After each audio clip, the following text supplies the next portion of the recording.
Vanishing Point, a novel by Keith A. Kenel. 57 of 101.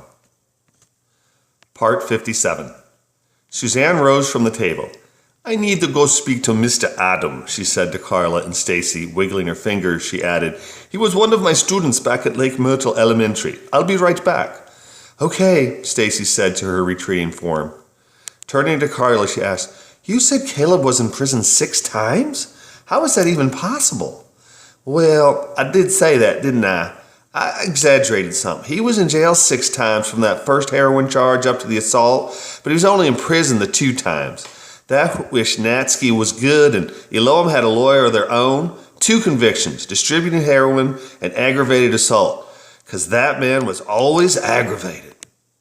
"I just can't imagine how hard it was for Skylar," Stacy said, biting her lower lip and shaking her head slightly. "And for you, what made you...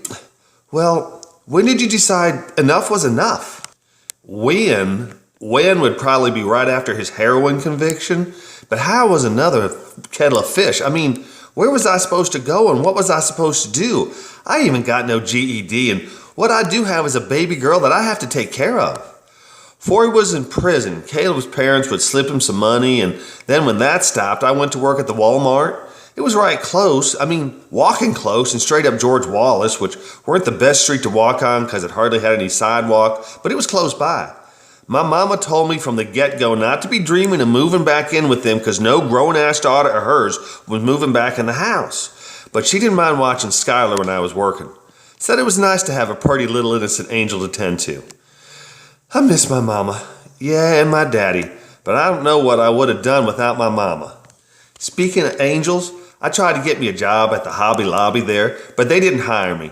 To be honest, I think it was my tats, and looking back, I don't blame them. I had me some real ugly shit on me back then.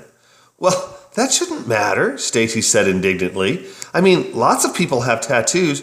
"Oh no, it should matter. When I say ugly, I mean ugly, mean-spirited crap.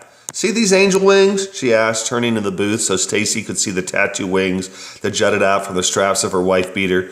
"If you look real careful, you can just make out how they used to be a skinhead girl white power tat.